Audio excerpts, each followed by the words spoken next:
একজন সাহাবী এসে নবী সাল্লাল্লাহু আলাইহি ওয়াসাল্লামকে বলেছিলেন যে আমাদের বাসার পাশে একজন মহিলা আছে, প্রচুর ইবাদত করে, কোনো নামাজ মিস নাই, কোনো নফল রোজা মিস নাই, খুবই পরেজগার, খুবই মুত্তাকি, খুবই খুবই উঁচু লেভেলের মুত্তাকি একজন মহিলা বলে মনে হয় আমাদের কাছে, কিন্তু তিনি তার প্রতিবেশীর সাথে ঝগড়া করেন। তিনি তার প্রতিবেশীর সাথে ঝগড়া করেন এবং বাজে ল্যাঙ্গুয়েজ ইউজ করেন। নবী সাল্লাল্লাহু আলাইহি ওয়াসাল্লাম বলেছেন যে তিনি জাহান্নামী। নাউযুবিল্লাহ। আরেকজন মহিলা সম্পর্কে বক্তব্য এসেছিল, আরেকজন সাহাবী বলেছেন যে আমাদের বাসার পাশে একজন মহিলা আছে, তেমন কোনো নামাজ, খুব বেশি ইবাদত করেন না, কিন্তু তার আখলাক চরিত্র খুব নরম কোমল। নবী সাল্লাল্লাহু আলাইহি ওয়াসাল্লাম বলেছেন তিনি জান্নাতি। তাহলে আমরা এই হাদিসটা থেকে বুঝতে পারছি যে আমলের মূলনীতিটা আসলে কি। আমল মানে এই না যে একেবারে সবসময় আমাকে নামাজ রোজা হজ জায়গাতেই ফোকাস করতে হবে, আমার আদাব ও মুআশারাতটাও অনেক বড় ব্যাপার, চলাফেরা ওঠা বসা, আমাদের ডিলিংসগুলো। তো এখানে আমি একটু বলবো আপনাদেরকে, কারণ এই যুগটা তো অনলাইনের যুগ, মিডিয়া দ্বারা প্রভাবিত হওয়ার যুগ, বিভিন্ন সিরিয়ালস আমাদের মাথায় এখনও বসে আছে, দেখেছি জীবনে আমরা অনেক সময় কেউ না কেউ। এইগুলো আমার মাথায় কিন্তু ইম্প্যাক্ট ফেলে, এগুলো আমাদের মাথায় ইম্প্যাক্ট ফেলেছে, সমাজ ব্যবস্থা আমাদের মাথায় ইম্প্যাক্ট ফেলেছে, যে পরিবেশে আমরা পড়াশোনা করেছি ওই পরিবেশটা আমার উপর ইম্প্যাক্ট ফেলেছে। সব মিলিয়ে আমাদের মাথাটা এখন পুরো দূষিত, আমাদের মাথাটা কিন্তু পুরাই দূষিত, কলপটা আরও দূষিত। এইখানে যে বিষয়গুলো ফোকাস করা দরকার, যে পিতা মাতার সাথে একদম কোমল হয়ে যান, ছেড়ে দেন, নিজের অধিকারে না আসলেও ছেড়ে দেন, পিতা মাতার সাথে কোমল হয়ে যান। পিতা এবং মাতা আপনার জান্নাত জাহান্নামের মাধ্যম। যদি স্বামী থেকে থাকে, স্বামীর প্রতি নরম হয়ে যান, তাকে ছাড় দেওয়া শিখেন। সবচেয়ে বড় কথা, তাকে মহব্বত করা তো অবশ্যই জরুরি, মহব্বতের চাইতেও বেশি জরুরি স্বামীকে বিশ্বাস করা এবং তাকে সম্মান করা। এমন কোনো কথা এবং কাজ না করা যেটা স্বামীর গায়রত বা ব্যক্তিত্বে আঘাত করে। আমি পয়েন্টটা হয়তো বোঝাতে সক্ষম হয়েছি। ভালোবাসা অনেক গুরুত্বপূর্ণ বিষয়, ঠিক আছে, কিন্তু ভালোবাসা শুধুমাত্র একমাত্র গুরুত্বপূর্ণ বিষয় নয়। আরও গুরুত্বপূর্ণ বিষয় হচ্ছে বিশ্বাস, সম্মান এবং আনুগত্য। বিশ্বাস, সম্মান এবং আনুগত্য। এখন বলতে পারেন যে আমার স্বামী আমাকে অন্যায় কাজে আদেশ করলে কি আমি আনুগত্য করব? কখনোই না। যখন স্বামী আপনাকে কোরআন সুন্নাহর দিকে আপনাকে ধাবিত করবেন, তখন আপনি তার আনুগত্য করতে বাধ্য, এবং এটা আপনার জান্নাতে যাওয়ার মাধ্যম বটে। এই হাদিসটা খুব ভালো করে মনে রাখতে হবে যে এই পৃথিবীতে কেউই আল্লাহ পাকের পরে সিজদা পাওয়ার যোগ্য না। এমনকি নবীদেরকেও আল্লাহ পাক সিজদা করতে বলেন নাই, কিন্তু সেই নবী আমাদেরকে কিন্তু বলেছিলেন যে যদি আল্লাহ পরে কাউকে আমি সিজদা করতে বলতাম, তাহলে আমি স্বামীদেরকে সিজদা করতে বলতাম। এটাকে তসলিমা নাসরিন স্টাইলে বুঝলে হবে না। ওরা এটাকে এভাবে নিবে যে ইসলাম মেয়েদেরকে দাসত্বের শৃঙ্খলে আবদ্ধ করতে চাচ্ছে, হ্যাঁ, আত্মস্বাধীনতা দিবে না ইত্যাদি। আমরা দেখবো পরকালে আমি জান্নাতে যেতে পারছি কিনা। আল্লাহ পাকের হুকুমের চাইতে আমার কাছে কোনো যুক্তি বড় নয়।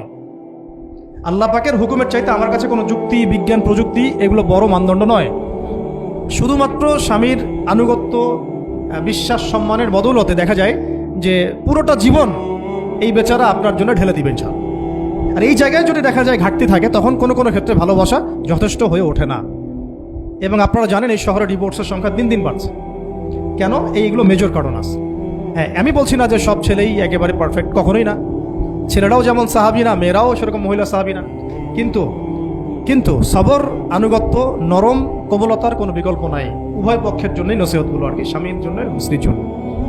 আরেকটা বিষয় হচ্ছে যে স্বামীর পরিবার নিয়ে খোঁটা না দেওয়া, স্বামীর যে বাবা মা ভাই বোন এই ব্যাপারগুলো নিয়ে খোঁটা দেওয়া না দেওয়া বা খোঁচাখুচি না করা, এবং তার যে অবদান আপনার প্রতি এটাকে অস্বীকার না করা, কুফরি না করা। একটা হাদিসের মধ্যে নবী সাল্লাল্লাহু আলাইহি ওয়াসাল্লাম কিন্তু বলেছেন যে বেশিরভাগ নারীর জাহান্নামে যাওয়ার কারণ কি? সাহাবীরা জিজ্ঞাসা করেছিলেন, তিনি বলেছেন তারা কুফরি করে। কি কুফরি করে? তারা কি আল্লাহর সাথে কুফরি করে? নবীজি বলেছেন না, বরং তারা সারা জীবন স্বামীর যে দিয়ে যাওয়া যে স্যাক্রিফাইস বা অধিকার, এটাকে হঠাৎ করে অস্বীকার করে বসে, হঠাৎ কোনো একদিন অস্বীকার করে বসে। এটার কারণে দেখা যায় আল্লাহ পাক নারাজ হয়ে যান। আল্লাহ রাব্বুল আলামিন তো একজন ব্যভিচারী নারীকেও জান্নাত দিয়েছেন মাত্র কুকুরকে পানি পান করানোর কারণে। আবার একজন নারীকে বিড়াল বেঁধে রেখে কষ্ট দেওয়ার কারণে জাহান্নামে দিয়েছে। তো জবান এমনই একটা কঠিন জিনিস, যেটাকে নিয়ন্ত্রণে না রাখলে আমাদের জন্য ক্ষতি হবে। আল্লাহ পাক আমাকে আপনাদের সবাইকে জবান হেফাজতে রাখার তৌফিক দান করেন। আর কিছু বিষয় হচ্ছে, কিছু শাসন সমাজে থাকে, মানে পরিবারের মধ্যে থাকে। এই শাসনগুলো কখনোই মেয়েদেরকে বিপথে নিয়ে যাওয়ার জন্য নয়, বরং যে আপনাকে মহব্বত করবে সেই আপনাকে শাসন করবে। যে আপনাকে মহব্বত করে সেই কিন্তু আপনাকে শাসন করবে। যার আপনার ব্যাপারে কোনো কেয়ার নাই, সে কিন্তু আপনাকে শাসন করতে আসবে না। আপনি কোথায় যান তার তো কোনো যায় আসবে না। আর যে আপনাকে চাইবে, জোর করে টেনে নিয়ে আসতে চাইবে জান্নাতের পথে, সে কিন্তু আপনার উপর মাঝে মাঝে শাসন করতে পারে। ওই অধিকারটুকু দিতে হবে। আর আমাদের মেয়েদেরকে ওই মেজাজেও তৈরি করতে হবে। তো পারিবারিক বিষয়গুলোর ক্ষেত্রে আসছিলাম, এটা একটু পরে আবার আসতেছি ইনশাআল্লাহ, যে ইলমের সাথে আমলটা খুব জরুরি। এবং আমলের ক্ষেত্রে শুধু নামাজ, রোজা, হজ, যাকাত এটাকে আমি মিন করছি না। মিন করছি যে আমার বাবার সাথে সম্পর্ক, মায়ের সাথে সম্পর্ক, আত্মীয়দের হক আদায় করছে কিনা, প্রতিবেশীর সাথে রিলেশন ঠিক আছে কিনা, এবং স্পেশালি পরিবারে স্বামীর সাথে আমার এই বিষয়গুলো ঠিক আছে কিনা। এগুলো যদি ঠিক থাকে, অল্প আমল যথেষ্ট হয়ে যাবে ইনশাআল্লাহ। রিজিক আল্লাহ পাক দিয়েছেন, এর তাজিম যদি করতে পারেন রিজিক বেশি আসবে।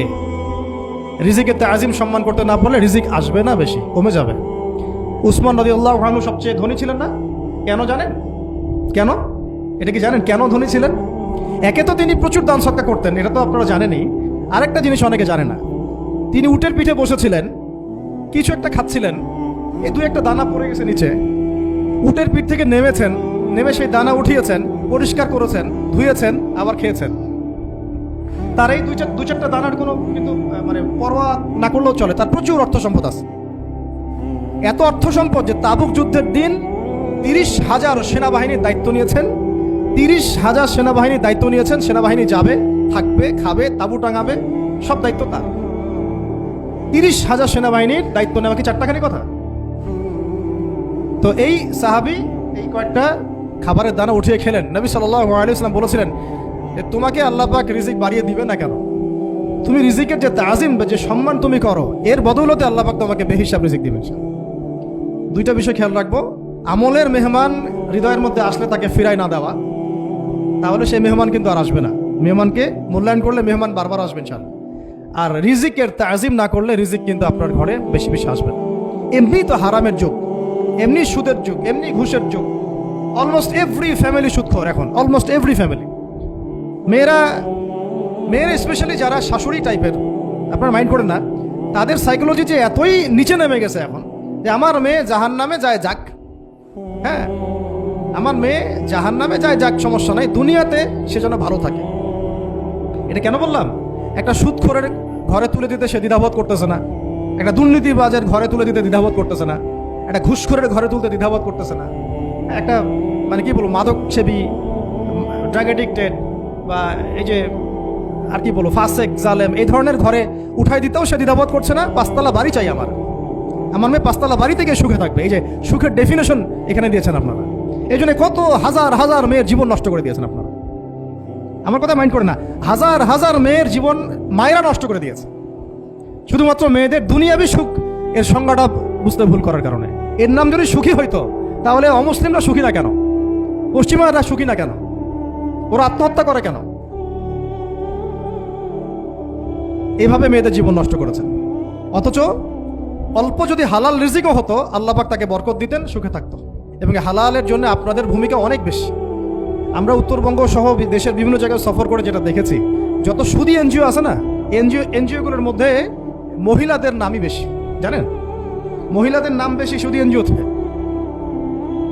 তো এই দাওয়াতগুলো আমরা মা বোনদেরকে দিতে চাই যে কোন অবস্থাতে যেন হারাম রিজিকের দিকে আপনারা না ধাবিত হন এবং রিজিকের তাজিম করেন। পরিবারের মধ্যে হৃদ্যতা, ভালোবাসা বজায় রাখেন, একে অপরকে বিশ্বাস, সম্মান এবং শ্রদ্ধা করেন। ইনশাআল্লাহ তাআলা আপনাদের পরিবারও সুখী হবে, রিজিকও সুন্দর হবে এবং রিজিকে বরকত হবে ইনশাআল্লাহ।